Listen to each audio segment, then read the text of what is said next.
Eu gostaria de passar a palavra para o padre Leonardo Holtz, pedindo que ele nos esclarecesse um pouco. Padre Leonardo Holtz, eu não sei se vocês estão conscientes, muitos estarão, muitas pessoas dos nossos círculos tradicionais sabem que o padre Leonardo Holtz já há um bom tempo celebra a missa tridentina, é conhecido, né?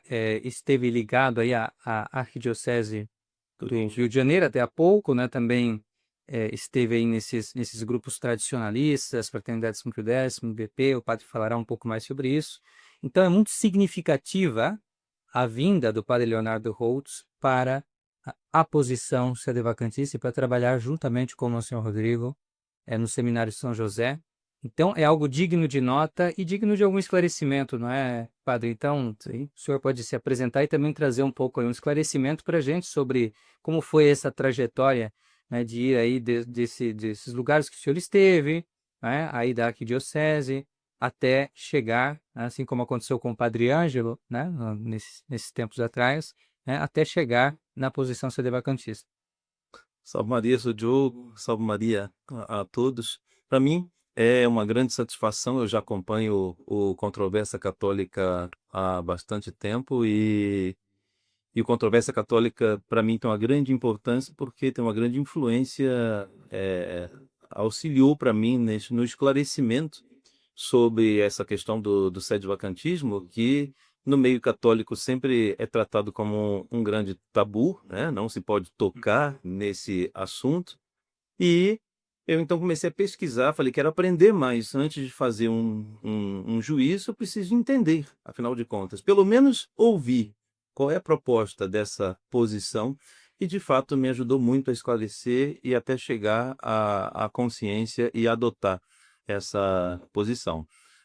Como o Diogo bem mencionou, minha trajetória assim em busca da tradição já é bem antiga, né? Eu tenho 42 anos de idade e no modernismo 18 para 19 anos de padre. É, e desde o início, desde o seminário, o Padre Ângelo e eu fomos contemporâneos no seminário do Rio, estudamos na mesma turma, e desde já daquela época eu sempre fui simpatizante da tradição. Não conhecia muita coisa naquele período, ali nós entramos no seminário em 1997. E não conhecia profundamente nada da tradição. Aliás, eu só fui descobrir mesmo missa tridentina, o que era rito antigo, no seminário, veja bem, em pesquisas pessoais, nas minhas tradicionais visitas à biblioteca. Foi ali que eu descobri os manuais, os missais, os rituais, os breviários, e aquilo me chamou muita atenção, né? E assim, mas aí havia ainda um ambiente bem, eu diria que meio que hostil a tudo isso, no sentido de que a gente não podia tocar nesse assunto, né? Sim. E entre os colegas mesmo, a coisa era meio tratada aqui com uma espécie de zombaria, né? Essa coisa de Lefebvre, você é lefevista, essas coisas assim, Sim, sim, sobre né? os paramentos, sobre as questões das roupas, Tudo do isso. deboche e ridicularidade. Tudo isso, ridicularização, né? Hoje em dia chama de bullying, né? Então, gostar da platina, gostar do barrete. Eu me recordo quantas brincadeiras os colegas de Duma fizeram por causa de uso de barrete.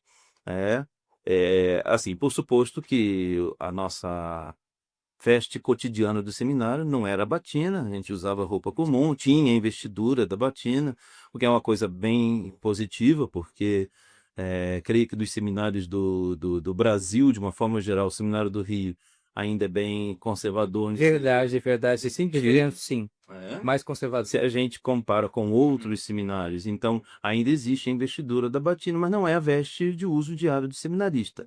É para, por exemplo, umas vésperas solenes, alguma solenidade, então usa-se a batina. Cerimônias da catedral, sempre de batina, mas no uso diário não era.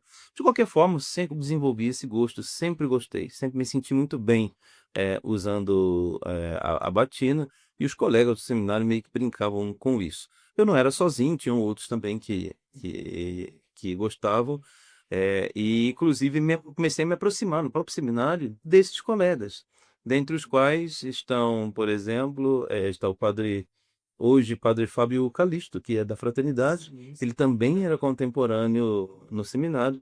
E a gente até formou um grupo clandestino para rezar completas à noite no rito antigo, né? Mutatis mutandis, eu acho que isso todo seminarista conservador faz. Eu também tenho as minhas histórias. É muito, É assim, é é um muito instinto, depois, instinto de sobrevivência. depois do horário, quando a gente descobriu os breviários, me lembro que tinha a completa, tinha a oração de completas oficial da casa, Sim. e aí depois que as luzes se apagavam, a gente ia para a capela, para um cantinho lá e rezávamos, até que um dia o reitor nos descobriu, viu uma luz acesa depois da hora do de recolher, né?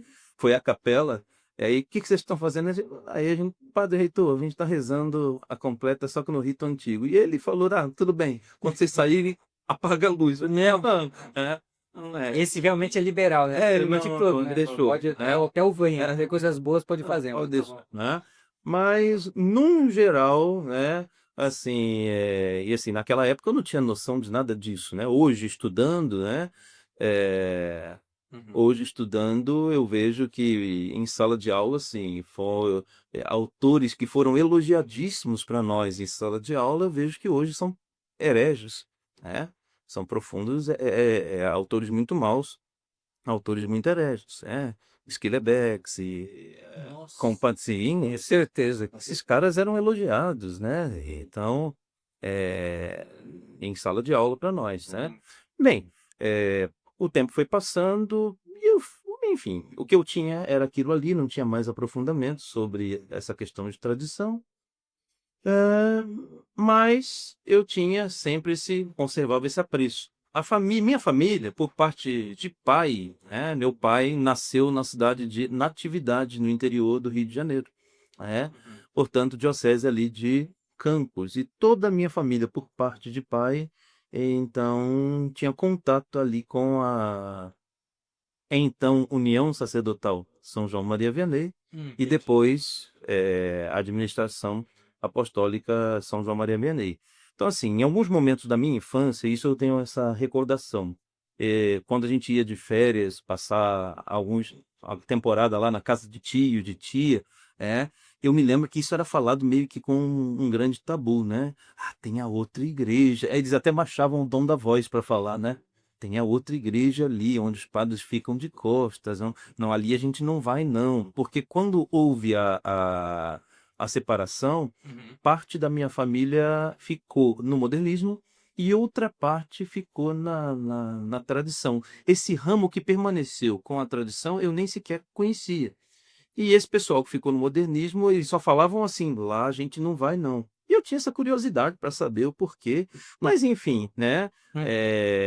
Tentei me aproximar então, eu queria conhecer o que tinha essa tradição e realmente achava tudo muito bonito, mas fui me aproximando devagarzinho. Eu até tentei mais tarde, só para a gente encurtar um pouquinho a história, mais tarde, quando eu estava próximo já da ordenação diaconal, aqui a gente já está no ano de 2001, do ano de 2001, ou seja, eu tinha terminado, já estava no final do curso de teologia, preparando aí para o diaconato, mas eu estava um pouco aflito, assim, meu sonho era ser ordenado no rito antigo. Então, eu sabia que no Rio não era possível, então eu comecei a tentar contato com a administração apostólica para ingressar na administração apostólica. Mas não obtive muito sucesso, então permaneci no Rio mesmo. Uhum. É, é, As opções eram bastante escassas naquela época. Eram bastante escassas. As informações também não circulavam, Também, não tinha internet, essas coisas. como hoje não tinha. Eu digo, inclusive, que assim, como eu aprendi a missa hoje em dia, qualquer sacerdote que queira aprender a missa tradicional, o que não faltam são vídeos no YouTube ensinando. Naquela época, não, eu aprendi no Beit na raça, pegando o missal, lendo o Bricta, e depois de muito tempo, eu ganhei de presente um VHS com o padre da administração que rezava a missa e eu ficava vendo aquela fita, e rebobina a fita e via de novo a fita, e rebobina a fita para poder aprender, né? E, enfim, fui levando a coisa assim, fui ordenado diácono no Rio mesmo pelo cardeal Dom Eusébio Scheid, em 2001. Depois, em abril, 17 de abril de 2004, fui ordenado padre na Igreja da Candelária, né, no centro do Rio também. E já na primeira semana, isso é uma coisa que eu tenho um certo orgulho de dizer, porque eu ordenei padre no dia 17 de abril, na Igreja da Candelária, isso foi num sábado. Na quarta-feira da semana seguinte, eu já rezei minha primeira missa tridentina. Por isso, tudo na Na clandestinidade. primeira, Essa é porque não tinha sumorum sim, contínuo, não tinha fórum pontífico, não. E claro, como eu era novato na celebração do rito, eu devo ter levado umas 3 horas para rezar. Impressionante, mas o senhor é um veterano. E tinha alguém que ajudava, acompanhava o senhor, pelo menos assim, como acólito? Não, aquele tempo Não. não, sozinho não, eu fui. Tinha um desejo tão grande de celebrar que eu falei, eu sei que eu não tenho prática, mas eu vou celebrar. Me lembro ainda, ele foi numa casa da Toca de Assis. Os irmãos da Toca de Assis me chamaram recém-condenado, disse, né, o sacerdote só pode rezar uma missa para nós. Aí eu falei assim, posso, mas vai ser no rito tridentino. Eu fui com o povo. Foi Foi com uma missa identidade foi com o povo. com Impressionante. o povo. Mas O senhor não teve uma repercussão? não foi os irmãos ali. Entendi. Só os irmãos, mas não importa, né? Claro. Na capela deles, eu fui. Uhum. Eu que impus essa condição. Falei, posso, mas vai ser no rito antigo. Aí me lembro ainda que o superior da casa falou assim: não importa o rito, a gente só quer a Santa Missa. E ele já tinha um apreço, assim, ele já tinha um certo conhecimento, então eu fui, mas a primeira vez, né? A gente não conhece direito e vai com muito medo de tudo, mas eu me lembro que eu levei umas 3 horas, tadinho, e aí eles foram extremamente pacientes comigo, né? Mas enfim, mas isso é uma recordação que eu trago com carinho, de ver assim que esse amor pela missa tradicional vem desde o começo de verdade. Então, na primeira semana já, Com certeza. na primeira semana eu já me aventurei a rezar a missa, tá, entendeu? Mas só uma questão. O que o senhor percebia? Porque o senhor não tinha os elementos, né, que o senhor tem hoje para julgar essa diferença entre missa nova e missa tridentina. Então, o que atraía o senhor para a missa de sempre? Como é que o senhor, como que por instinto, percebia que tinha como que uma obrigação ou talvez uma inclinação muito forte? Então, eu acredito, bom, em primeiro lugar, como eu sempre costumo dizer, todos nós somos uma grande vítima, somos vítimas, vítimas de tudo isso. Quando eu nasci em 80, né? Estou com 42, agora eu nasci em fevereiro de 1980. Portanto, em 1980, o concílio já estava feito, sacramentado, aplicado, etc., né? E assim, nós já nascemos no meio desse turbilhão, né? Então, somos todos vítimas. Então, a falta de informação, tudo isso, né, não deixa a gente ter mais elementos sobre a essência.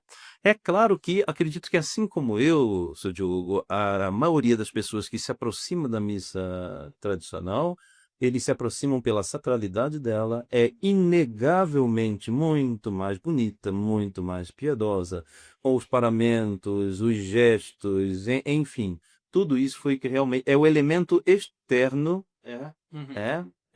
não é tanto a teologia que está ali por detrás. Isso a gente vai desenvolvendo depois, com o estudo, com o aprofundamento, mas a primeira coisa que atrai é a grande juventude de hoje, né? Muitas pessoas que são atraídas à missa tradicional hoje, isso é incrível, são jovens, né? E depois do motu próprio, aonde pipocou missa tridentina para cá e para lá, foram os jovens que afloraram pelo Brasil e pelo mundo afora. Então, a redescoberta do rito tradicional.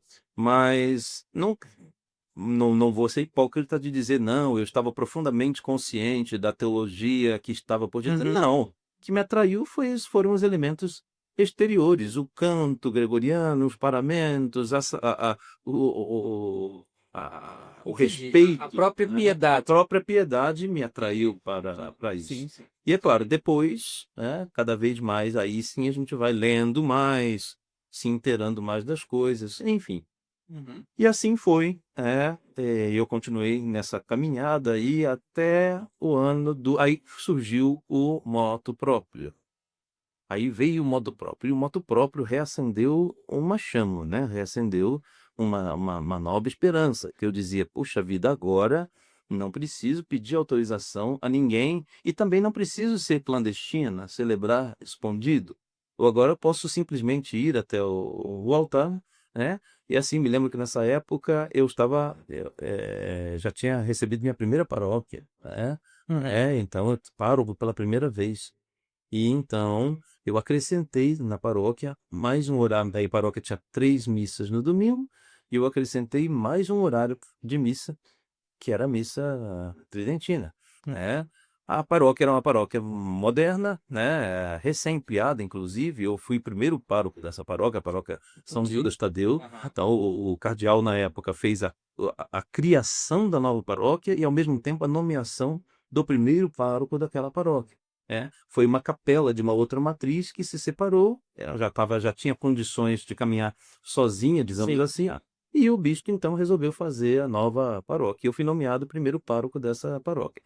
Então, ordinariamente, tinham 3 missas no domingo, e eu acrescentei esta no rito tradicional.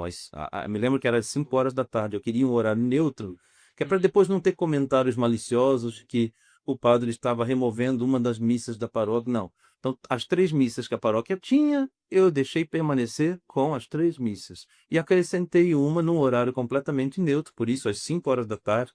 Confesso que para mim era bem cansativo e até incômodo esse horário, mas eu acrescentei nesse horário.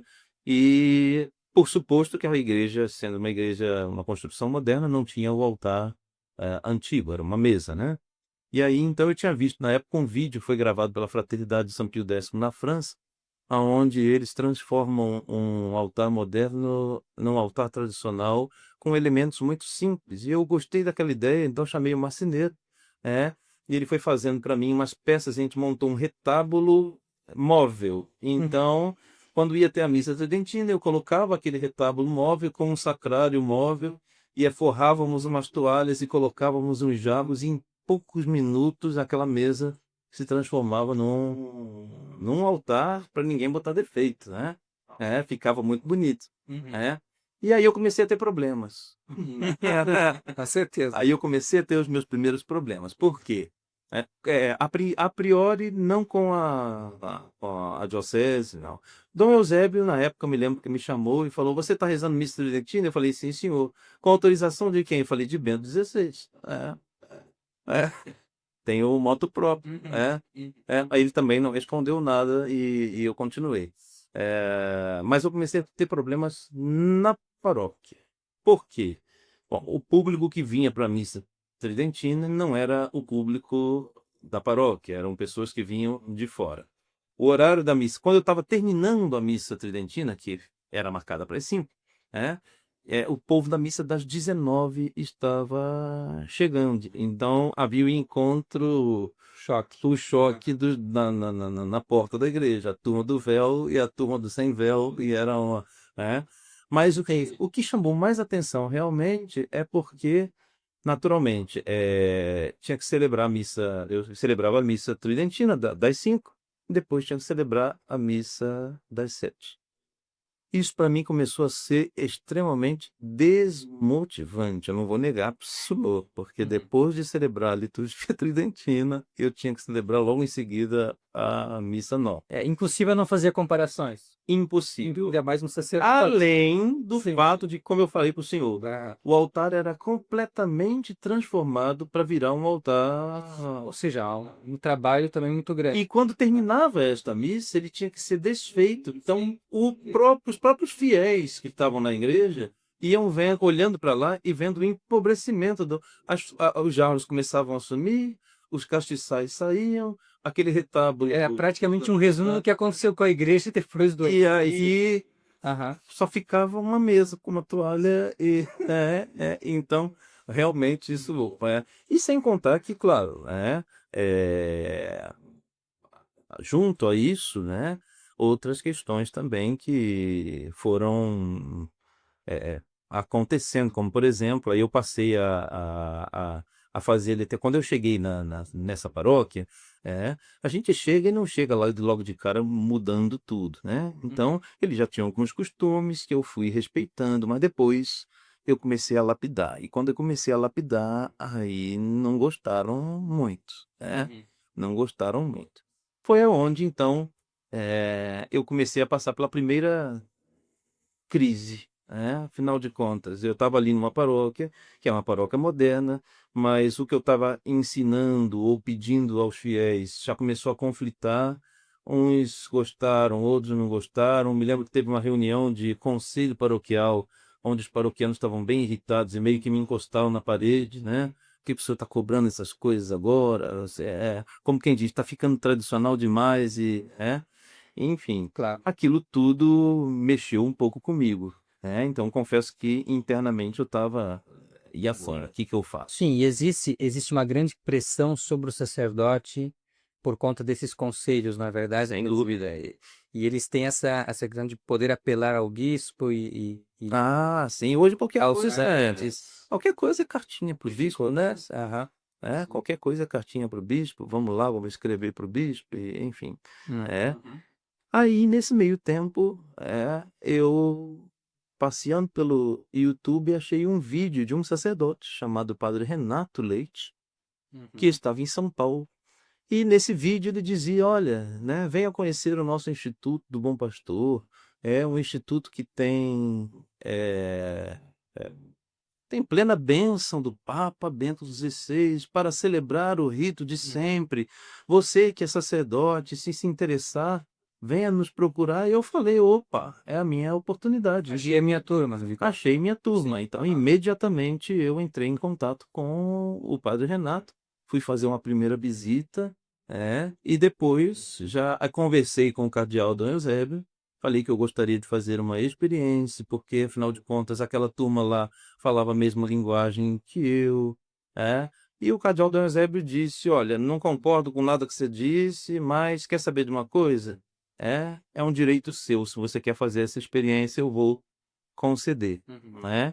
Então você vai ad experimento a São Paulo e ali eu fui. O problema é que o IBP ainda não estava estabelecido. O IBP surgiu na França, né? O Bordeaux, Sim, a senhora acho lembra que o ano que foi isso? 2008, 7 ou 8, uma coisa mais ou menos por aí. Uhum. E então, é, então o IBP não estava, o IBP estava querendo chegar no Brasil, mas não estava bem estabelecido no Brasil por questões óbvias. Toda obra que a gente está tentando começar ainda faltam recursos econômicos, materiais, né? E aí então foi a Associação Monfort quem ofereceu esse suporte, pelo menos nesse início, a Monfort com o professor Orlando Fedeli, nós queremos a missa tridentina aqui perto de nós, então vai ser uma maneira da gente ter acesso à missa, aos sacramentos, tudo no rito tradicional. Então, meio que uma parceria Uhum. entre IBP e Monfort naquele momento inicial. Tanto que a casa que a gente morava era no Ipiranga, era uma casa que era custeada pelos leigos da Monfort. Uhum. Mas aí tudo aquilo que a gente, de longe tudo parece uma coisa, né? De perto é outra. Então, morando ali no dia a dia, eu comecei a perceber uma certa influência da associação dentro da casa do IBP. E isso me incomodou. Eu conversei com o padre Renato, falei, olha, isso não está bem. Tudo bem que eles queiram ajudar, contribuir, é uma coisa louvável, mas isso não dá direito de interferir em assuntos que não, que são dos sacerdotes, Uhum. né? São os sacerdotes, aliás, isso é muito próprio do Vaticano II, né? Sim, o senhor, na verdade, saiu de um conselho paroquial, Pois é, de um conselho paroquial que e ia mandar uma no, espécie de outro, né? mais ou menos com a mesma Mais ou menos. Então, orientação. Só. Uhum. então, fiquei 7 meses aí. Foram 7 meses em São Paulo, até que, por causa destas questões, falei, olha, não dá. Não dá, porque eu não vim aqui para isso. Uhum. Eu não vim aqui para isso. Falei, eu saí, larguei minha diocese e vim para cá por causa da missa de sempre, por causa, agora, não para ficar no meio de intrigas e coisinhas, não. Por aí, Na verdade, ter o sacerdócio do Senhor reduzido, né, ser um mero distribuidor de sacramentos, assim, né, que não pode também, né, pastorear realmente, né, pô, propriamente o rebanho, mas ser pastoreado é realmente algo até humilhante, né? Por uma pessoa que se consagrou a Deus, né? Fez votos, de fato, eu imagino como isso deve pesar para o sacerdote. Então, eu me lembro que eu telefonei para o cardeal Dom Eusébio e falei, olha, não deu certo, né? Então, Dom Eusébio ainda riu e falou assim, eu sabia que não ia dar, mas volte, de qualquer forma, você é nosso, estava aí a de experimento, Sim. pode voltar, né? E aí voltei. Voltei, mas voltei angustiado, né? Uhum. Vol- Querendo ou não, existe uma grande diferença, né? Estar num grupo da tradição. Voltei, mas voltei angustiado. Eu voltei essa, falei, e agora? Voltar para diocese, não sei, aí, enfim, né? Hum. Voltei. Quando eu voltei, seu Diogo, eu voltei. Meu irmão, nessa época, estava como pároco de uma paróquia e era secretário de Dom Eusébio, secretário de Sua Eminência, né? E por conta desse ofício, acabava que esse é um ofício importante, né? Ele tem que estar ao lado do cardeal. E isso tomava muito tempo dele e por isso ele às vezes tinha que ficar mais ausente da paróquia, né? Então, o que é uma coisa que os fiéis acabam sentindo. Eu tenho um pároco, mas meu pároco está ausente, e aí, como fazer? Então, nesse período inicial, quando eu voltei, Dom Eusébio me deixou como vigário paroquial do meu próprio irmão. Então, fiquei como coadjutor do meu irmão. Assim, ele ia para as funções dele e que eu ficava ali na paróquia para dar todo Oi, eu tenho o apoio, né? petições, Exatamente. A questão é que alguns assuntos administrativos cabem somente ao pároco, né? Somente ao pároco. Então, determinados documentos, só o pároco, por exemplo, pode assinar. O outro não pode assinar no lugar dele. Então, algumas vezes, olha que transtorno. Algumas vezes, no meio do dia, eu tinha que sair de casa, pegar o metrô, ir até a cúria, levar os documentos para o meu irmão assinar, para depois voltar para casa e dar continuidade à vida, né? Até que o meu irmão, meu próprio irmão, percebeu isso e disse ao cardeal, falou, Dom Eusébio, eu sou o pároco, meu irmão é o meu vigário.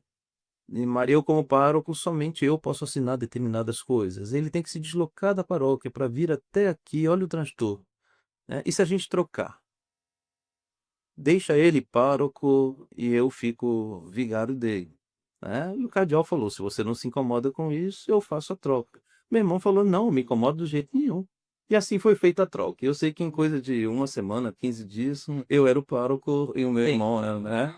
E de fato resolveu muita coisa. Claro que assim, eu sempre respeitei, não é porque é meu irmão do sangue que eu ia me sentindo, não. Eu sempre o respeitei, o pároco é ele, então, ele faz desse jeito e eu poderia até não concordar, mas eu obedecia. A partir do momento que eu me tornei o pároco, aí então eu me senti à vontade para fazer algumas modificações, né? Sim. E claro, como de costume, eu fui colocando coisas mais tradicionais. Então, é só uma curiosidade, se o senhor me permite, sem for invadir, né, a esfera que não convém.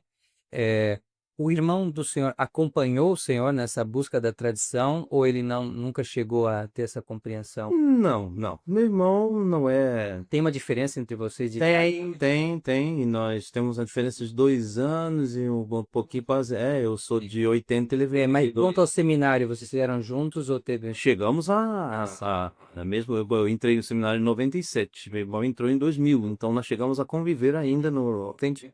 Ele entrou na filosofia, eu estava passando para teologia. Então a gente ainda chegou a conviver no seminário. Estudamos no mesmo ambiente.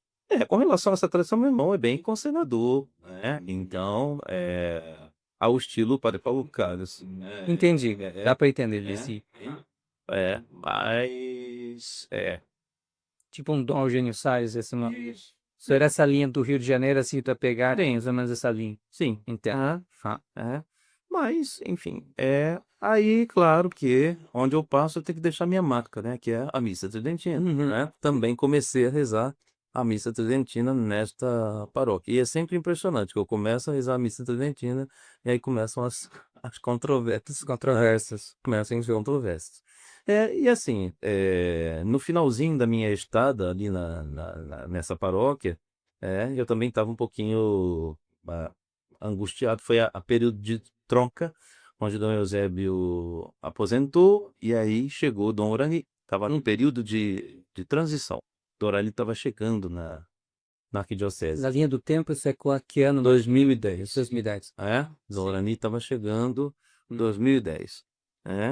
E aí, então, eu marquei para ter uma audiência com ele, né? E aí eu disse a ele que estava angustiado, que eu, enfim, eu me identificava mais com o rito antigo, e que eu queria celebrar a missa tradicional. Torani conversou comigo com muita tranquilidade e falou, mas isso é possível, nós temos a Summorum Pontificum, é, e o arcebispo tem o poder de, segundo o próprio documento, né, nomear uma capelania ou uma reitoria, se tiver um padre, se tiver um grupo de fiéis para assistir esse padre, então a gente pode fazer isso, podemos fazer, e assim você não precisa ficar mais com o coração angustiado, a gente pode criar alguma coisa assim, e eu confesso que essa conversa me trouxe muito ânimo, né? Me senti muito animado. E tinha alguns leigos que apoiavam, né? Vamos, padre, vamos, coragem, vamos. E aqui, inclusive, seu Diogo, eu faço até um desabafo, né? Porque eu sei que muita gente que me conhece aí dessa trajetória pode se questionar, né? Ou até postar por aí pelas redes sociais da vida, né? Mas como que esse padre que conheceu a tradição, que inclusive chegou aí para Seminário da Fraternidade, depois voltou para o modernismo? Muita gente pode ficar com essa dúvida. Agora, eu acho o seguinte, em primeiro lugar, que é muito fácil a gente julgar estando de longe, nunca vi a pessoa, não conheço a história da pessoa, não sei nenhum dos elementos que cercaram a situação, e é muito fácil a gente já chegar assim, logo de cara, e condenar. Outra coisa, é muito romântico, muita gente quer tudo, pede tudo e não sei o que lá. E aí, mas na hora H, pulam todos fora do barco e o padre fica sozinho. Estou falando isso porque um grupo que me pressionava muito, reze só a missa de sempre, abandone a missa nova e etc. E quando eu tomei essa decisão, eu estava celebrando sozinho. Aqueles mesmos que pediram, não sei para onde foram, sumiram. E, enfim, aí você fica ali, tá bem. Claro que eu amo a liturgia tradicional, claro que eu amo, mas aí você também, sem uma estrutura, o que você vai fazer? Tinha um sacerdote que dizia, um sacerdote da tradição, Uhum. ele dizia assim que os leigos eles têm ótimas iniciativas, mas poucas terminativas. Terminativa. Mas eu senti exatamente isso. Nunca me esqueço da missa como rezar. Só tinha eu, meu pai e um cachorrinho que estava deitado na porta da igreja. É bastante natureza. É isso mesmo, foi isso, né? Bom, eu sei que, né, essa questão toda continuou, eu estava bem angustiado, bem chateado. é, é, Foi nomeado um novo pároco no meu lugar para essa paróquia e, em contrapartida, eu não fui nomeado para outro lugar nenhum. Cê- Eu fui nomeado. Sim, você ficou, não nem se diz, né? Vacante, é vagante, né? Um quadro vagante, sem ter um. Aquilo, falei, mas quem sou eu? Nesse meio tempo, um padre Fábio Calixto, da Fraternidade São Gildas, Colega do senhor. colega, mas sim, veio de Lareira ao Rio de Janeiro, que a família dele é do Rio, E aí soube mais ou menos dessa minha situação, foi lá fazer uma visita e foi aonde fez o convite, junto inclusive com outro sacerdote, que chegou a estudar conosco no Seminário do Rio também, mas ficou muito pouco tempo, saiu logo, que hoje também é padre da Fraternidade, padre Rodolfo. Ah, sim, sim, é só vou falar, já. Sim. E aí, olha, padre, se ninguém, o senhor não sabe para onde vai, venha conosco para o seminário, vamos para a fraternidade. Então aí eu fui. Fui, falei, me aventurei, peguei, comprei uma passagem e fui com eles para o seminário. Assim, na fraternidade eu tenho boas recordações, eu fiquei em Lareira, isso foi no ano de 2011, né? Eu fui muito bem acolhido, né? Agora, algumas coisas começaram a me deixar com pulgas atrás da orelha, né? Por questão número um, eu sabia que eu tinha tido uma formação completamente modernista. E assim, de coração, eu estava disposto a voltar a ser seminarista. Eu falei, se for para aprender a tradição, não me incomodo, não me sentirei humilhado nem reduzido, eu volto para o banco da sala de aula, estudo tudo de novo, e a resposta que eu obtive foi, não, não precisa. Né? Uhum. Não precisa, né? Mas preciso passar por algum processo, ordenar de novo? Não, não precisa. Então tá bem, né? E ali eu celebrava, tinha um altar na cripta, no subsolo, todas as manhãs a gente celebrava a missa e só. E eu estava ali no seminário. Para quem teve uma vida de pároco, uma vida pastoral, acostumada, faz procissão, visita a casa, faz isso, aquilo outro, você está ali parado dentro de um seminário, sem saber o que eu vou fazer, para onde que eu vou. E isso vai angustiando a gente Uhum. tremendamente. Sim, e também o senhor se sentia, como que eu vou dizer assim, sem poder de ação naquela Sem situação. poder de ação. Na dependência total. Uma certa crise de identidade Sim, até. sim. Quem sou eu? Quem é o Padre Donato? Naquele momento, eu estava em Buenos Aires, eu não era do Rio de Janeiro, eu também não tinha sido oficialmente admitido na fraternidade. Quem sou eu?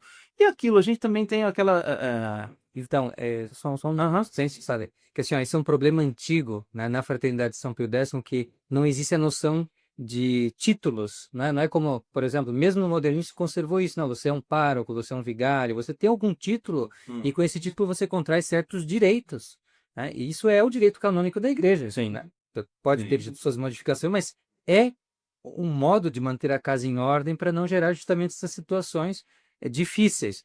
E os padres dos Estados Unidos, né, que saíram da fraternidade justamente, uma das coisas que eles colocam na carta que ele escreveu, Monsenhor Dolan, a época Padre Dolan, Padre Tchekada e os demais, eles colocam justamente essa situação que você ali é praticamente um escravo, porque você não tem título, e o que acontece?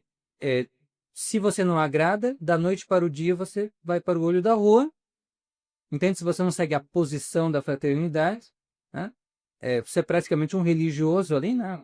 Um religioso sem todos aqueles votos, mas é praticamente uma ordem religiosa, e ou você segue tudo aquilo ali, se acontece qualquer problema, você não tem onde se apoiar, quer dizer, você teve toda uma formação jogada no lixo porque você é mandado para o olho da rua. Então é uma situação muito difícil para o sacerdote, tem que se considerar isso também, né? Sim. Que é uma situação muito delicada.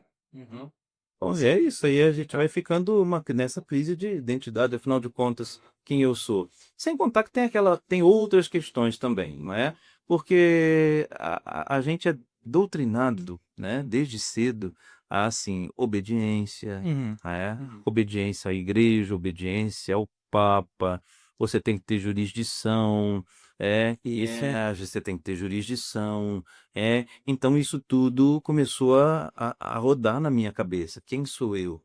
Será que... Aí vem várias dúvidas. Será? Meu Deus. É que a minha profissão é válida? Será que eu estou fazendo as coisas certas? Meu Deus, eu não quero estar pecando. Eu conversava com Deus, eu dizia, Senhor, não quero estar ofendendo a vós. Será que eu estou certo? Será que eu não estou sendo desobediente? Começam mil serás. E aí eu comecei a receber também mensagens da família, né? Claro. Isso influencia muito também, ser longe da família. De repente, Porque o senhor está exilado também, porque é um outro país. totalmente. Sim. E eu fui para lá sem nunca ter aberto um livro de espanhol na vida. Então eu enrolava lá uma coisa e outra. Né? É, Enfim, será que eu estou certo? Será que eu não estou certo? Será que eu não quero estar longe do Papa? Ubi Petrus, ibi Ecclesias, onde está, né? Claro, claro. Uma teologia também que não é clara e deixa você... Mas essa pessoa, eu aprendi isso. E será que eu estou com Pedro? Não estou com Pedro? E será que... E será? Será? E aquilo vai gerando uma angústia. Sei que nesse meio tempo eu acabei conhecendo Dom Tomás. Conhecendo Dom Tomás, eu voltei ao Brasil, e comecei um apostolado junto com Dom Tomás. Nós íamos a Arraial Novo, e aí acabei descobrindo que, lembra que no início na nossa conversa, eu falei que tinha um ramo da minha família Sim, Arraial que Novo. ficou do lado da tradição. Pois é, descobri que o Sim. pessoal de Arraial Novo são todos meus parentes. É, por parte de pai, Interessante. primos distantes, de segundo, terceiro, quarto grau, mas enfim, ainda assim, tudo família, né? Ainda que num parentesco um pouco Olha só. distante da Uhum. família. Uhum.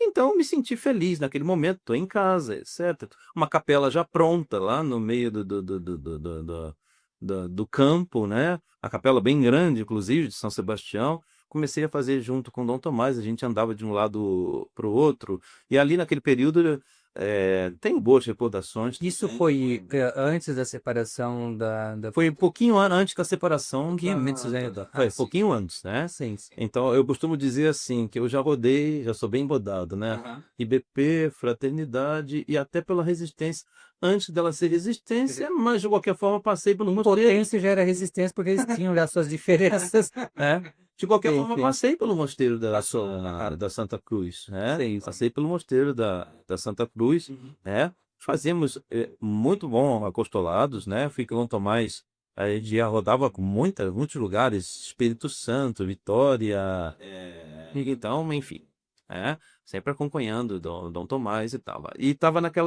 em vias de virar um priorado ali no Arraial Novo. Mas sempre a interrogação. Quando a gente perguntava as coisas, nenhuma resposta era clara. E aí a gente volta naquela angústia: quem sou eu? O que fazer? E aí, enfim, foi chegando um momento em que eu estava tão angustiado e eu me perguntava: será que é aqui mesmo o meu lugar? Não é? Falei, não. Falei, quer saber de uma coisa? Que foi cansando, né? E o Dom Oraniri sempre foi muito amigo, assim, sempre foi muito afável, né? Uhum. Ele sempre procurava saber notícias. Eu me lembro que eu recebi um e-mail dele, e no e-mail, aí você já não está firme. Sim. Você está cheio de dúvidas, Uhum. Você já está cheio de dúvidas acerca de tudo, né? Será que eu estou com Papa? Será que eu não estou com Papa? Tem jurisdição? Ou tem jurisdição? Tem uma outra questão, seu Diogo, que é fundamental, né? E a gente precisa tocar nesse ponto e abordar, porque é a questão do sustento do sacerdote. Com certeza. Tá?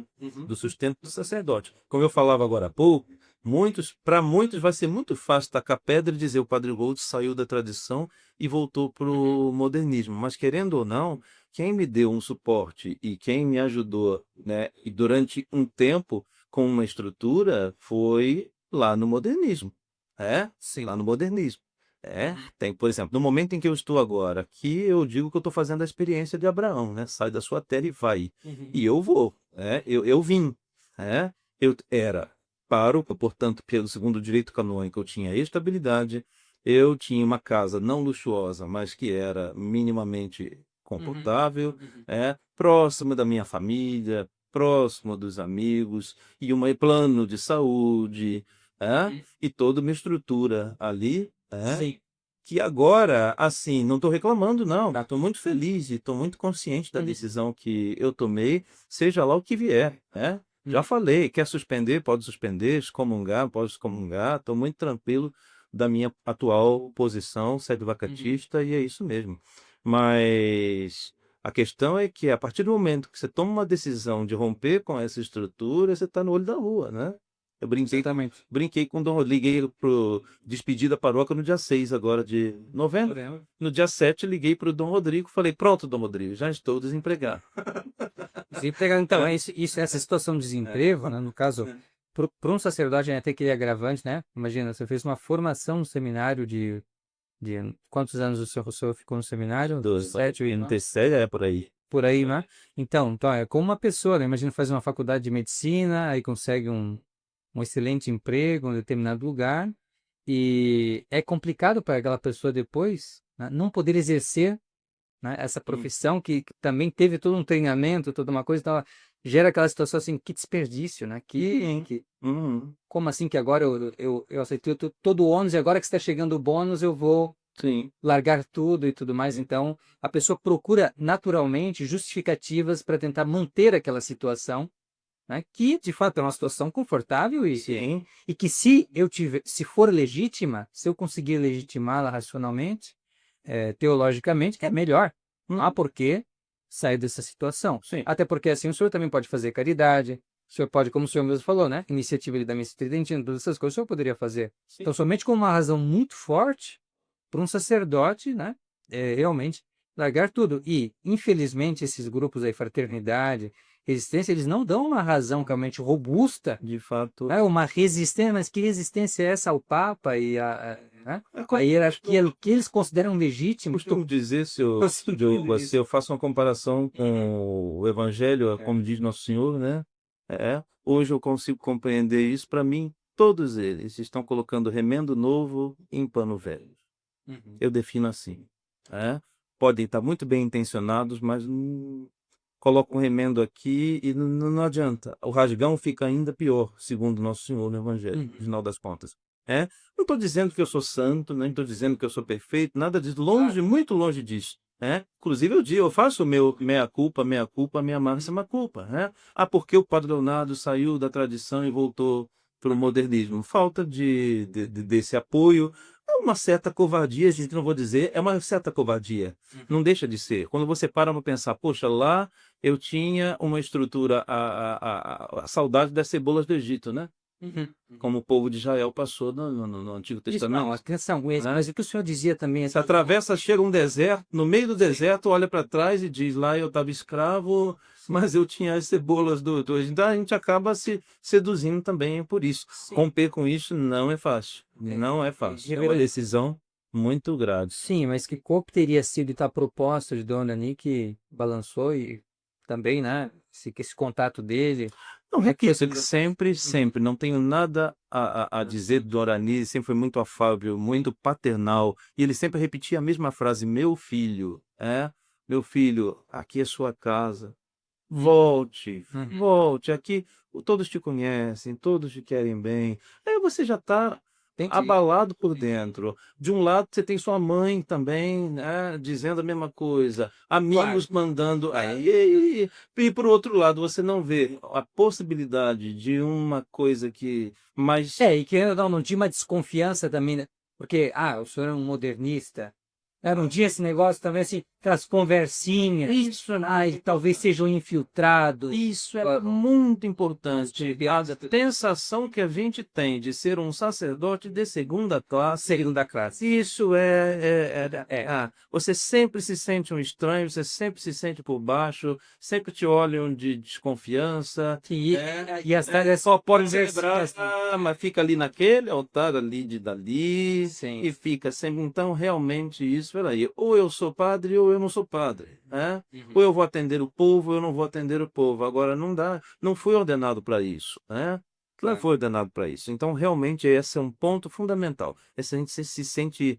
Então, soma tudo isso junto, e aí chega. Chega, quer saber de uma coisa? Vou voltar, vou assumir todas as consequências e vou voltar e etc. E de fato foi o que aconteceu. Eu retornei com aquele propósito assim, quer saber de uma coisa? Eu vou ficar quietinho no meu canto, vou me entumar, e por algum tempo eu até fiz isso, Diogo, né?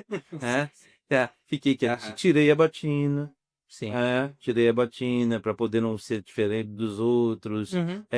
tentei ali me enturmar, mas aí me lembro da experiência do profeta, né? Profeta Jeremias, que diz: sente arder.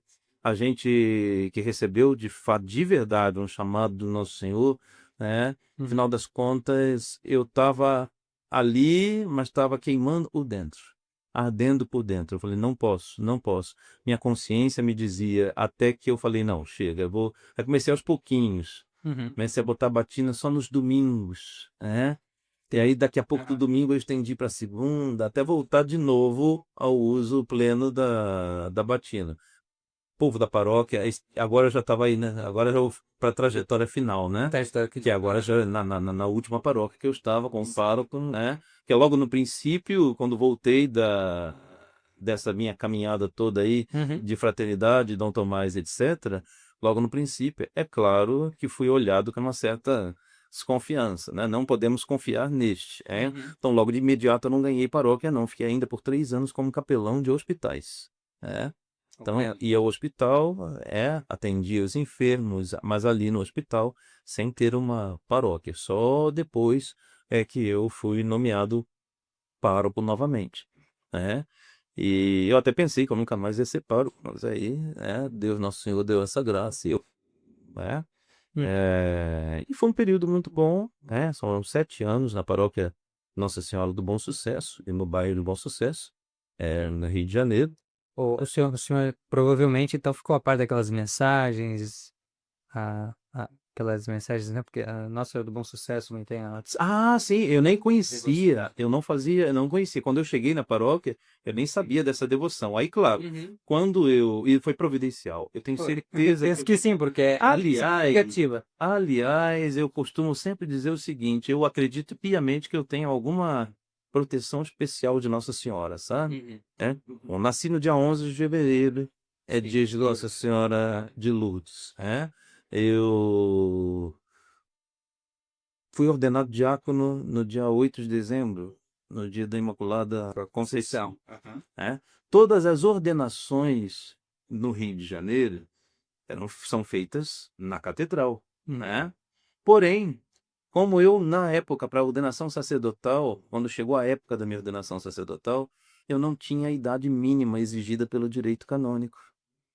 Uhum. Eu não tinha idade para ordenar. Então, toda a minha turma ordenou padre, eu fiquei para trás.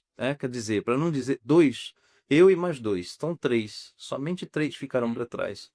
Então, quando chegou a época, quando já tinha idade para ordenar, o cardeal na época falou que não vale a pena a gente fazer uma cerimônia na catedral. A catedral é muito grande para ordenar apenas três. Então, eu vou escolher uma igreja menor para ordenar vocês três. E escolheu Nossa Senhora da Candelária, né? Então, quer dizer, uma coisa que não era comum acontecer ordenações ali. Era comum acontecer na catedral. Então, mais uma vez, Nossa Senhora lhe puxou, né? Então, com a Nossa Senhora da Candelária. E imediatamente, depois da ordenação, fui nomeado vigário paroquial da paróquia de Nossa Senhora da Luz. Então, sempre Nossa Senhora, sempre presente. Então, por último, agora, Nossa Senhora do Bom Sucesso. Eu não conhecia essa devoção. Então, quando eu fui nomeado pároco de Nossa Senhora do Bom Sucesso, a primeira coisa que pensei foi, bom, eu tenho que fazer a lição de casa, né? Com certeza. Pároco não vai. Então, eu vou, quem é Nossa Senhora do Bom Sucesso? Qual é a história? E aí eu me impressionei. Impressionante. Me impressionei tremendamente. Eu tenho certeza que Nossa Senhora do Bom Sucesso ajudou muito a me abrir esse caminho para enxergar a verdade, sobretudo nesse. Sobretudo a situação da apostasia, né, que é muito Sim, impressionante. sim. Tenho certeza que essa mensagem foi fundamental para ajudar a me abrir os olhos nesse momento final meu ali no modernismo, Enfim, foi uma passagem, assim, criei laços, obviamente, de amizade na paróquia. É uma paróquia bem tradicional, é uma paróquia centenária, igreja muito bonita, realmente, nos seus altares laterais, o altar-mor, quantas vezes eu ficava só sentado no banco da igreja, namorando aquele altar-mor, porque ele é realmente espetacular, muito bonito. E enfim, E por ser um povo mais conservador, o senhor pôde então ensinar a doutrina. sim, comecei a fazer esse trabalho, Então, preparando com cuidado os sermões, sempre procurando bons livros, bons autores, Catecismo São Pio X, e era impressionante a reação do povo, Diversas vezes, por exemplo, teve a festa de Todos os Santos, que eu fiz um sermão sobre a comunhão dos santos, falando no artigo do Credo. Depois, finados, que eu fiz o sermão sobre os novíssimos, explicando céu, inferno, paraíso, juízo.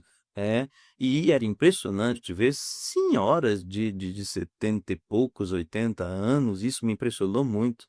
Depois da missa, vim procurar e dizer, padre, tenho 80 anos de idade e é a primeira vez que eu ouço alguém falar sobre isso. Isso realmente mexia comigo, era impressionante, Então, porque hoje os sermões falam de tudo, né? Da novela, do não sei o que lá, menos da doutrina. Ou então Sobrenatural, né? ou ficam naquele chove não molha, que é aquela água com açúcar, como eu costumo chamar, né? Jesus te ama, Jesus é bonzinho, não sei o que lá, uma misericórdia completamente, como eu costumo chamar, misericórdia irresponsável, né? Uma misericórdia que não exige um comprometimento, não exige conversão, né? Enfim, como já foi amplamente tratado, inclusive aqui no canal do Controvérsia Católica, nos vídeos que foram muito bem feitos sobre a Faustina. É. É, inclusive trabalhei esses vídeos lá Sim. na paróquia. Eu nem conversei com o senhor, nem pedi sua licença, nem nada. Tem toda a Mas posição. que eu peguei, porque muitas pessoas ali, a paróquia, são muitas pessoas de mais idade que não têm acesso, assim, facilidade de acesso à internet. Isso é o que eu fiz. Peguei os seus vídeos, fiz um compilado, acrescentei alguns comentários meus e fiz uma mini apostila e cheguei a distribuir. Olha só. Porque é muito comum a oração do texto da misericórdia, usar o quadrinho da misericórdia. Agora, por último, não. Bastante comum. Eu nem abençoava mais, né? Não, padre, esse aqui eu não vou me dizer, não. Essa mentira aqui era. O diário da falou, não, deixa a Faustina ali, né? Isso realmente é complicado, né? Aí chega a pergunta final, a pergunta que não quer calar. O que fez o padre Leonardo Boltz? Pois é, se estava tudo tão bem, né? Se estava tudo tão bem, entre aspas, Então, o que levou o senhor? estava tudo mais ou menos bem, né? Mas aí então houve um acontecimento que foi o grande divisor de águas, que aconteceu num dia 16 de julho, no dia de Nossa Senhora do Carmo, né? Novamente Nossa Senhora. Quando o senhor digníssimo Jorge Mário Bergoglio resolve fazer a tradição de custódias.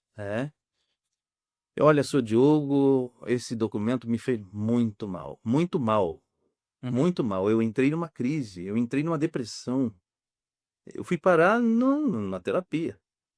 Porque eu fiquei pensando ali, falei, ok, tudo aquilo que tinha sido liberado, agora não é mais. Eu tenho que pedir uma licença, primeiro que eu sempre achei um absurdo ter que pedir licença para rezar a missa. Principalmente porque a Quo Primum Tempore de São Pio V sempre foi muito clara que este indulto é perpétuo. Meu Deus do céu, se um indulto é perpétuo, seria para sempre eu entendo que é para sempre e que nenhum outro pode revogar.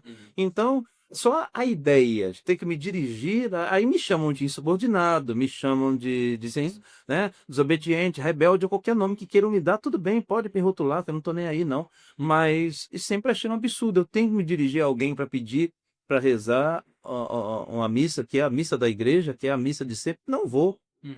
Não vou. E assim, eu estava consciente de que eu estava desobediente, eu simplesmente passei por cima do documento e continuei celebrando. Eu continuei celebrando na paróquia.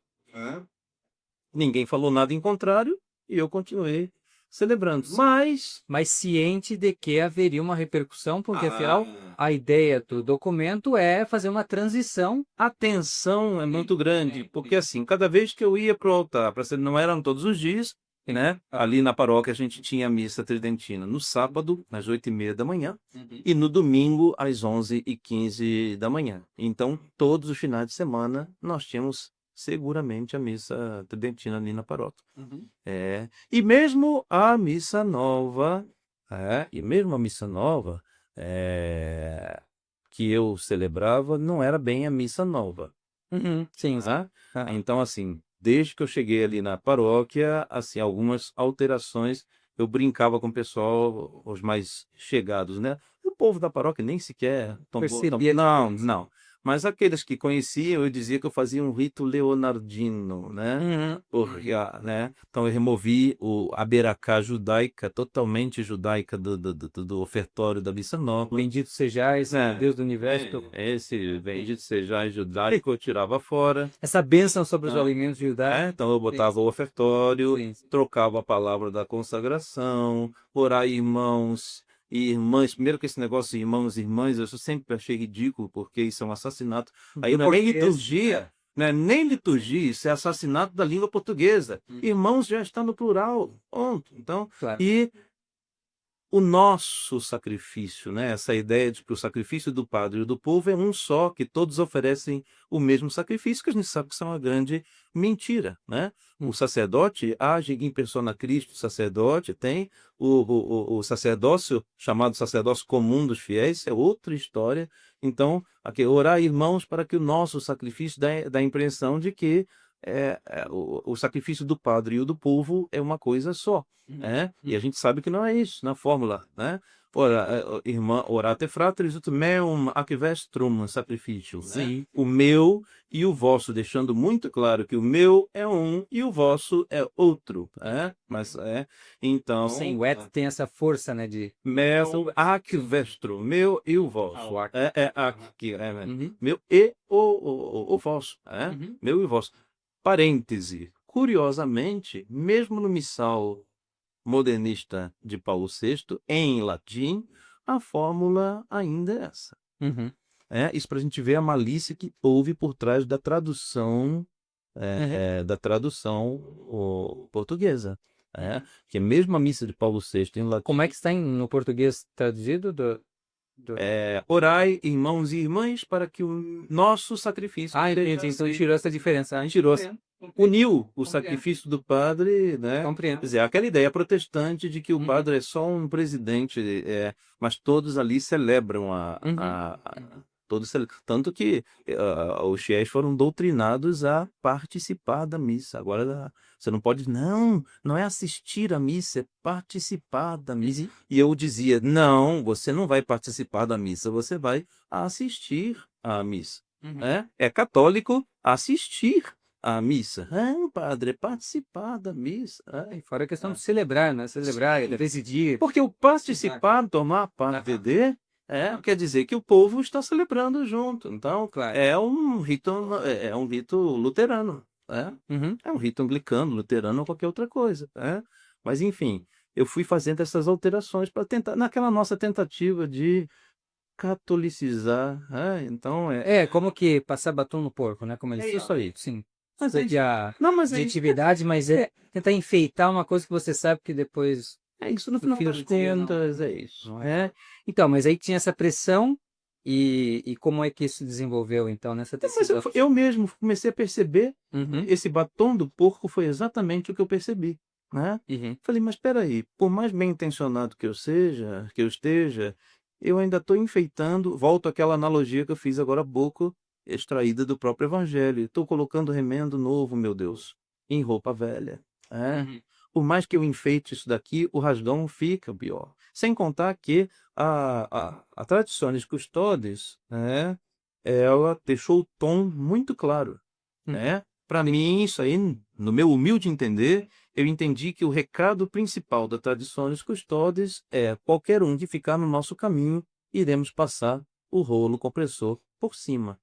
Uhum. Então, mais cedo ou mais tarde, vamos passar o rolo compressor em cima. E aí eu disse, bom, se eu ficar no meio da estrada, vão passar o rolo compressor em mim. Então só tem um jeito, eu vou ter que pular para fora desse Titanic antes que ele termine Então, mas de afundar.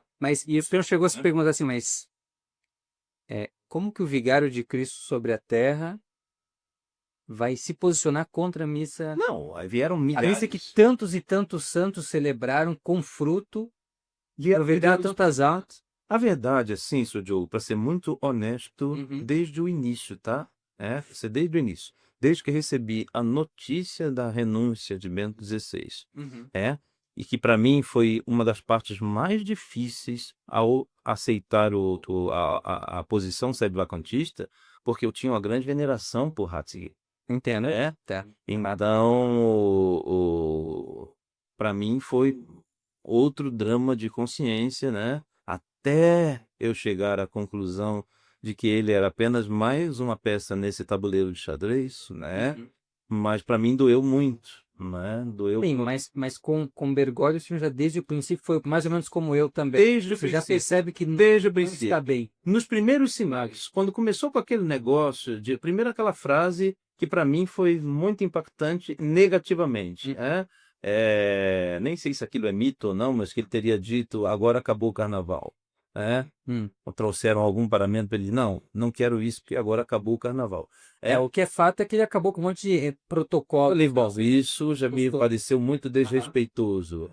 Sim. Muito desrespeitoso. Sim, mas eu não sei, reverendo, não sei, mas eu acho que aqui no Brasil, a primeira impressão que ele causou com a Jornada Mundial da Juventude foi muito ruim. Pelo menos com as pessoas mais conservadoras, foi o meu caso, eu acredito que de muita gente, com toda a repercussão que teve, aquele negócio de Eucaristia em copo descartável, e ele vestido de pajé, né, com a Dilma ali não falando nada, o aborto passando no Congresso, ele não falando nada, e todas essas coisas que hoje, assim, foi a primeira impressão que ele deu para nós, não foi nada boa. Para quem acompanhou, né, e também as primeiras falas dele também, mesmo pouco depois de ter assumido, já falando, né, sempre muito do Vaticano II, Vaticano II, Vaticano II, e contra a missa tridentina, desde o começo, muito claro isso, assim, um radicalismo, né, que, de fato, tem esse benefício de que torna manifesta uma coisa que não está tão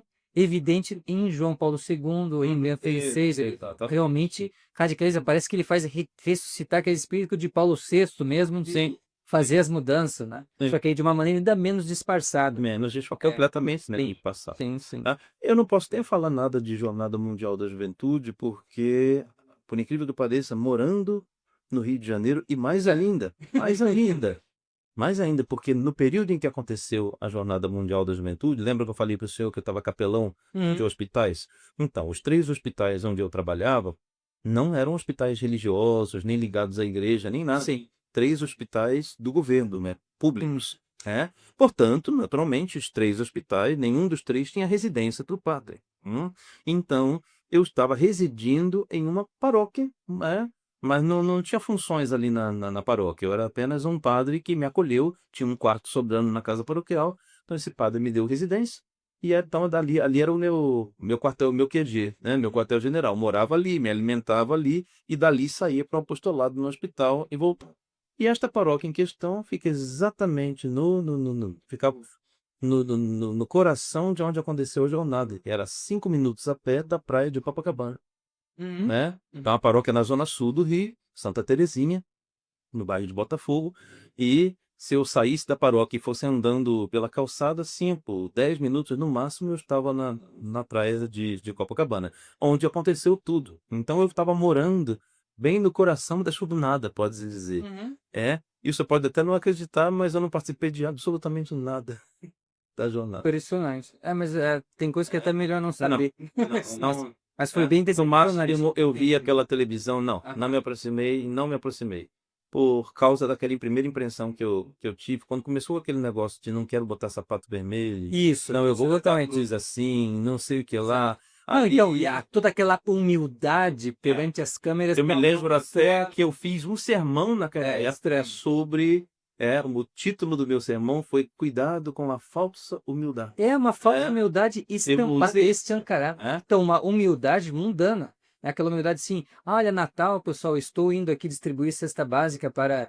quer dizer, olha como eu sou humilde, olha como sou caridoso. Me lembro que naquela época eu fiz esse sermão, até com base em Filoteia, eu peguei Filoteia, peguei alguns textos da imitação de Cristo também. Eu falei, cuidado com essa falsa humildade, não sei, mas sem falar especificamente dele, naturalmente, né? Mas para o povo, porque o povo se guia muito por essas coisinhas assim, como é o período disso, não sei o que lá, e é isso já me deixava com a pulga atrás da orelha. Então, desde o princípio, a grande verdade é essa, né? Agora, é claro, chegar ao ponto de afirmar ele não é verdadeiro Papa, ele não é legítimo, ainda não tinha chegado nessa posição. Mas aí, da tradição, eu já estava extremamente irritado com a Laudato Si, com as coisas que eu li ali. E aí veio para completar Pachamama, que foi um negócio assim que Sim, escandalizou. E o interessante é que o Francisco ele faz coisas que não vão escandalizar somente as pessoas mais entendidas, mas, por exemplo, como um ato desse, é uma coisa assim que, mesmo pessoas simples, humildes veem isso e dizem, mas isso não pode, macumba no Vaticano. Como assim? Quer dizer, é uma coisa obviamente sem sentido, né? E ainda mais é algo também que é uma regressão. Quer dizer, como é que a pessoa ela fala de mãe terra, essas coisas que são coisas assim, né? Primitivas e absurdas. E nós tendo um Deus no céu, tendo Nossa Senhora, para que mãe terra, essas coisas? Sendo que Deus é providente, como assim agora a gente tem que se preocupar com o meio ambiente, que o mundo não vai acabar pelo fogo? Como é que estão dizendo que vai ser pelo homem? Né? Então são coisas assim, tão falta de fé, tão falta de instrução, né? Que até as pessoas mais simples percebem isso. Dali para frente eu comecei a falar, não, como diziam meus coroinhas lá, alguma coisa de errado não está certo. Eu falei, não, alguma coisa de errado não está certo aqui, E aí veio tradições custosas, Foi isso. não é possível. Falei, não é possível, Aí falei, não, o que está acontecendo? Aí, foi por essa ocasião que eu comecei a ver os vídeos de Frei Tiago, Uhum, uhum. com as declarações do Monsenhor de Ganot. Aquilo me chamou a atenção, Comecei a ver os vídeos e tal, e isso, falei, olha, eu... Bem posteriormente à publicação dos vídeos, né? Foi. Bem, Uhum, sim, sim. Mas assim, comecei a me interessar Pelo assunto. pelo assunto. E através... E sabe que o YouTube ele acaba sugerindo vídeos. Você assiste um determinado assunto, o YouTube diz tal e tal outro assunto também pode te interessar. Ou se você assistiu esse canal, esse outro aqui pode te interessar. E o próprio YouTube me sugeriu Controvérsia Católica, Uhum. Aí eu parei no Controvérsia Católica, Aí comecei a ouvir, os vídeos às vezes eu estava lá em casa, não tinha empregada na casa paroquial, Então, Sim. além de confessar, rezar a missa, atender o povo, ainda lavava, passava, cozinhava, eu tinha, Uhum. Às vezes eu ia fazendo meu serviço doméstico e botava Controvérsia Católica lá para Olha só. poder ir Que honra. escutando, Certo. E aí, porque assim, a gente é formado com um extremo preconceito com relação ao sede-vacantismo. Para uma pessoa ter uma noção, a ideia que eu tinha de sede-vacantismo eram os palmares de Troia. Sim, verdade, é muito comum. Aqueles loucos que aliás, a grosso modo, nem são mais sede-vacantistas. Não são sede-vacantistas. Porque se eles já têm papa, então eles são papa vacantistas. Eles nunca foram, eu acho. Sim, sim. Mal a ser ficou vacante, eles já deram um jeito de colocar alguém lá. Mas essa era a ideia, então, de pessoas Sim. completamente loucas, desequilibradas, então eu nem sequer queria escutar sobre. E agora eu falei, não, eu vou dar uma chance, pelo menos, a ouvir qual é a proposta, E aquilo começou a fazer sentido para mim, embora a gente sempre entre em conflito. Será que é mesmo? Uhum. Mas o Papa não é Papa? Mas como assim? Que a força do argumento, né, padre, é que envolve essa questão da obediência ao Papa, que é muito forte para o católico, mesmo o católico modernista, o que segura ele ali é a obediência. Então, de fato, quer dizer, como você apela para essa questão da obediência, ao mesmo tempo você mostra que o lobo é lobo. Mas aí é notar, obedecer ao Papa é católico. Católico, não tô vendo. Submeter-se ao Romano Pontífice, esse é o pensamento católico. Isso é católico. Isso é católico. Aqui é que é importante que as pessoas entendam que nosso posicionamento não é uma rebeldia contra o Papa, não é. Não. Justamente não o obedecemos porque não reconhecemos. Ele não é o Romano Pontífice. Porque se ele fosse o Romano Pontífice, ele deveríamos nos calar e nos submeter totalmente a ele. Inclusive, na última conversa que eu tive com o Dom Orani, ele me fez essa pergunta. Ele falou assim, padre, e se mudasse e se as coisas todas se resolvessem, digamos assim, chegasse um Papa novo que colocasse todas as coisas nos eixos, e eu disse para ele, Dom Orani, ainda que eu tivesse que vender um rim, que eu venderia só para comprar uma passagem para Roma, estaria lá no dia seguinte me prostrando aos pés dele. Com certeza, é o que nós queremos. Dizendo a ele, se isso acontecesse, a restauração da verdadeira fé e da verdadeira igreja católica estaria lá no dia seguinte, só para beijar os pés dele. E nós saberíamos porque nosso Senhor disse, né? As minhas ovelhas ouvem a minha voz. Então, o católico ele tem também essa questão de que ele ouve a voz do bom pastor. Nós percebemos, como o Senhor mesmo, né? Como que o Senhor teve É uma graça de Deus do alto. Como é que vai Sim. perceber se eles vão à missa tridentina, por exemplo, nas circunstâncias que o senhor estava?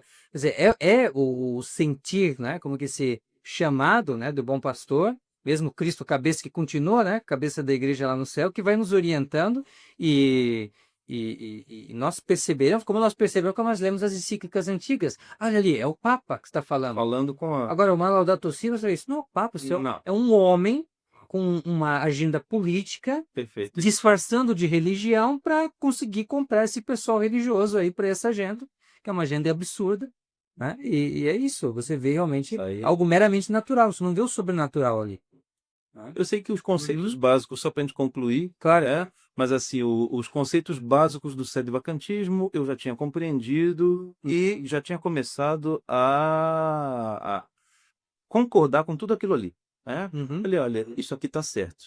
Esse posicionamento está certo. Até porque todos os outros posicionamentos supostamente tradicionais, né, a posição que a gente chama de RR, reconhecer e resistir, isso é galicanismo, com certeza, isso não é o posicionamento católico. Peraí, se eu reconheço que ele tem autoridade, Pedro, e eu não vou me submeter a ele, então eu já estou julgando. Eu estou dizendo, eu estou escolhendo, né? Não, isso aqui eu vou te obedecer. Mas Quem tem isso autoridade aqui, sou eu. eu tenho autoridade. Eu sou a autoridade. Eu sou a igreja. Fala, Né? Papa, Eu claro. sou a igreja, eu sou o Papa. Claro. Eu vou decidir o que eu quero. Então, se você disser algo que eu concordo, parabéns para você. Se você disser algo que eu não concordo, eu simplesmente te ignoro e continuo vivendo aqui minha vida. Isso nunca foi católico e nunca vai ser. Então, eu sempre dizia isso. Eu falei, então, se isso for igreja, então tem 10.000 igrejinhas dentro da igreja. Porque, se claro, 10.000 pessoas, tem 10.000 posicionamentos pessoais. Eu falei, não, eu não posso adotar isso daí. Eu falei, RR não tem. Não, isso é até muito mais perigoso. Eu penso que o RR é até mais perigoso. Desculpa se eu estiver sendo exagerado, mas mais perigoso do que o modernismo. Porque o modernismo já está escancarado mesmo. Mas o RR ele tem uma posição de aparente tradição e de não sei o que leva muita gente a ficar preso ali, mas nesse galicanismo que não, né? Então eu falei me convenci. Só tinha um ponto que eu ainda estava não tão firme. Eu só não me declarava ainda sede-vacantista por causa desse ponto. Eu até me lembro que há uns meses atrás eu partilhei essa dúvida com o senhor. Mandei uma mensagem em privado, dizendo assim, professor Diogo, eu só tenho uma questão. Se existem tantos grupos que celebram a missa do sempre, que defendem a doutrina de sempre, têm os mesmos ideais, e por que cada um se morde uns aos outros, um se bate um no outro, Campos para um lado, IPP para o outro? Não poderíamos deixar de lado essas diferenças e nos unir no mesmo ideal? Não sei se o senhor está recordado dessa mensagem que eu lhe enviei. E aí, eu lembro que eu enviei essa mensagem, a gente até conversou um pouquinho sobre esse tema, o senhor disse, o senhor tem razão, mas assim, isso é muito complicado, porque um defende esse posicionamento, o outro discorda desse ponto, e ninguém chega a um senso comum. E eu me lembro que naquela mesma noite, estava rezando o terço. No meio do terço, lá pelo terceiro mistério, me veio um pensamento que eu tenho certeza assim, que foi coisa de Deus, né? Me veio um pensamento assim, esses grupos não se entendem por uma única razão.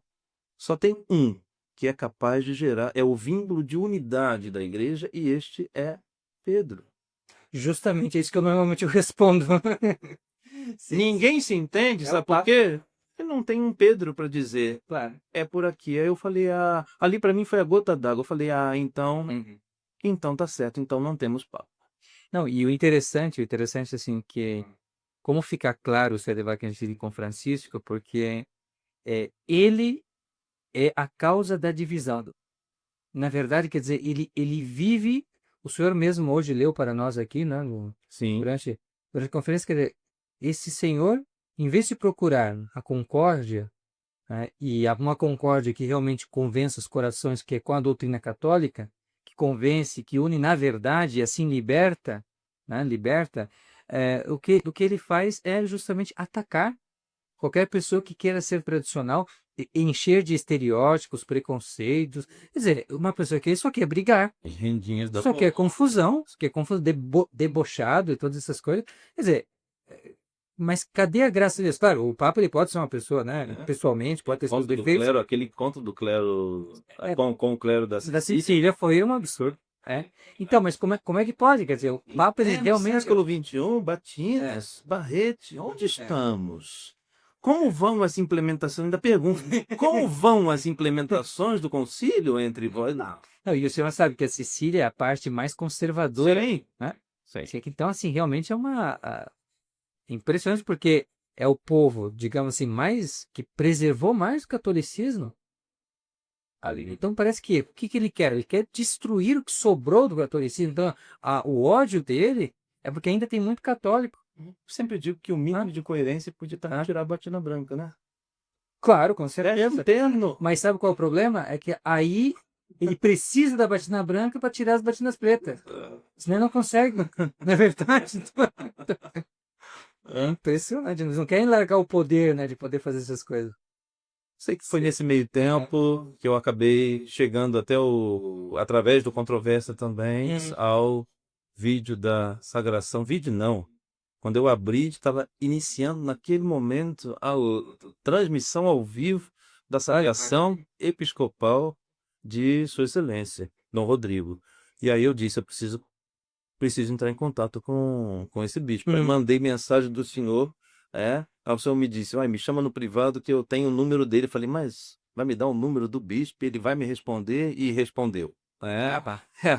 E respondeu, e aí mantivemos contato e não paramos mais. Quando foi em janeiro deste ano, eu fiz uma viagem até Juquitiba para conhecê-lo pessoalmente. Ali nós conversamos, mantivemos contato, e assim, sair da paróquia, sair da diocese não é uma coisa tão simples, até porque, veja, eu já tinha firmado alguns compromissos, que eu não simplesmente podia da noite para o dia, isso é uma questão de Palavra, né? de palavra, de ser homem, de cumprir né?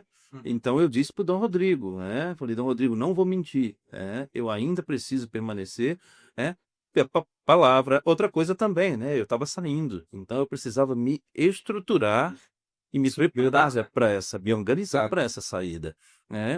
E assim, Dom Rodrigo foi um paizão desde o início, ele soube compreender, ele falou, não, o importante é que o senhor tá firme nessa decisão, eu não quero ninguém. Isso é uma coisa que a gente sempre pergunta para todo mundo se realmente está em paz, né? Consciência está claro sobre isso, que é o fundamental, porque se não está claro, espere um pouco. Nunca tome uma decisão, o Santo Inácio falava, né? Nunca tome uma decisão na desolação, tome só na consolação. Não, para mim, torna extremamente em paz com relação a isso, né? É claro que existem outras questões, né? Longe da família, dos amigos, como eu falei, toda aquela estrutura que eu tinha e que agora não tem mais, mas isso não está me incomodando nem um pouquinho. Confio na divina providência, Com certeza. e eu tenho certeza de que é assim que a gente vai cumprindo o chamado de Deus. Deus nunca, nunca desampara, nem sua mãe Maria Santíssima, nossos anjos da guarda, enfim, confio, e aquele medo, aquela insegurança, aquilo tudo passou, e agradeço muito a Deus, agradeço muito a Dom Rodrigo, porque pela paciência dele, né, porque assim, ainda ficar lá todos esses meses. Sim, e que isso sirva para os demais também, né, para os sacerdotes. Nós compreendemos, né, não há nenhum problema em precisamente conversar, expor o seu caso, né, e nós vamos tentando fazer o possível. Claro, sempre no sentido de ajudar a pessoa a sair dessa situação, mas também entendendo, né, que há sempre um processo. Tiveram pessoas, alguns leigos são meio apressadinhos, né? Mas como assim? Isso ainda vai ficar esses meses todos? Calma, calma. Na hora certa, tudo acontece no momento certo. A decisão já está tomada, mas a gente precisa fazer as coisas com prudência. Então, e no momento, graças a Deus, o momento chegou, eu estou. Claro. E uma coisa que nós vemos também, né? Isso vem um pouco com a maturidade, com o tempo. Quando a gente é jovem, é um outro posicionamento que a gente tem. A gente quer converter todo mundo, né? Quer converter imediatamente todo mundo ao catolicismo. Então, eu hoje em dia, quando uma pessoa é protestante, vem muito protestante conversar com a gente, por causa de alguns vídeos que nós fizemos, vem também às vezes pessoas no modernismo, e o interessante, assim, é que se eu percebo que a pessoa está buscando a verdade, eu não temo. Não há nenhum temor, porque a pessoa está com uma reta intenção, e eu tenho certeza que quem procura encontra. Então, aquela pessoa está nessa transição aí do protestantismo para o catolicismo. Eu dou as orientações para a pessoa, mas eu sei que ela vai chegar no catolicismo, né? Mas a confiança tão grande, porque na verdade ela já é católica, pelo fato assim, entende? Ela já tem o desejo do catolicismo, o desejo da verdade forte, porque para a pessoa vir, ter essa humildade, né? Eu sou um protestante, ter essa humildade. Olha, eu sou protestante de criação, mas eu ouvi tal e tal coisa, eu realmente estou inclinado pelo catolicismo e tal. O simples da pessoa estar buscando aquilo ali, e quando ela tem as fontes certas, porque entrando em contato conosco, nós damos as fontes, o catecismo, o que ela precisa realmente saber para se apaixonar pelo catolicismo sempre. Então não há erro aí. É uma questão assim, ó, sim, mas se você não pressiona, deixa a pessoa buscar, é questão de dias. Isso que eu estou dizendo. Dias para ela. Cada um tem seu tempo. Sim, A sim. gente precisa compreender que cada um tem o seu tempo. No grupo mesmo dos apóstolos, nós temos o mesmo mestre ensinando a mesma doutrina e, no entanto, olha lá, um traiu, o outro Então, cada um vai ter um tempo de maturidade. O próprio São Pedro, num primeiro momento, fraquejou ali, depois se reergueu e se tornou o príncipe dos apóstolos. Sim. Então, cada um tem o seu tempo. Deus sabe todas as coisas e cada um tem o seu tempo de compreender. Não adianta a gente querer agarrar todo mundo pelo pescoço e querer que seja todo mundo igual robozinho, tudo igualzinho. Não é? Os próprios santos, né? Nós temos santos que descobriram Nosso Senhor e a vida de santidade na mais tenra idade, outros já mais velhos, outros depois de casados, de viúvos. Sim. Isso é uma beleza, isso é uma maravilha. Cada um encontrou, e hoje eu não posso dizer no céu, esse aqui é menos santo do que Não temos nem como saber, mas de fato. Então, Padre Leonardo Holtz, muitíssimo obrigado por confidenciar aí todas essas coisas a nós, pela confiança também, por nos honrar, né, com a sua presença aqui no Queria aproveitar e pedir as orações, porque já agora, nos próximos dias 16, 17 e 18, eu vou passar pelas ordenações. Sim, nós estaremos divulgando aqui também, com grande prazer. As ordenações, tudo aquilo que não existe mais no modernismo, né? Então, ordens menores, tudo isso. Então, lá no seminário de Juquitiba, e se Deus Já vamos ter missas aí pela frente também. Nós vamos estar divulgando aqui no Controvérsia Católica no Rio de Janeiro. Dia 27 de novembro agora já está marcada. Perfeito. No Rio de Janeiro. Perfeito. Então, para mais um reforço para o Rio de Janeiro, lá para ajudar o Padre Ângelo. Para ajudar o Padre Ângelo. Sim. Graças a Deus. E rodar nas missões. Já falei com o Dom Rodrigo que eu estou disponível aí. Então, da minha parte, reverendo-se, meus melhores desejos. Eu pude acompanhar, né, uma boa parte desse processo. Eu estou muitíssimo feliz com a decisão do Senhor, com a coragem e ver realmente o Senhor está muito sereno, muito feliz, muito com paz leve, né? O Senhor está quase levitando aqui no Congresso. Impressionante, eu fico muito feliz, sabe? E por ter também tido uma parte nisso, assim, só posso render graças a Deus e também, né, sempre estender a minha mão no que eu puder ajudar. Saiba que estamos aqui também, os nossos amigos aqui do Controvérsia Católica estão à sua disposição. Amém. Se eu poderia fazer uma oração para nos terminarmos o vídeo? Pois não. Em nome do Pai, do Filho e do Espírito Santo. Amém. Age vos tibi graças omnipotens Deus, pro universo beneficiis tuis, qui vivis et regnas in saecula saeculorum. Amém. Nós com prolepia, Benedicate Virgo Maria. em nome do Pai, do Filho e do Espírito Santo. Amém.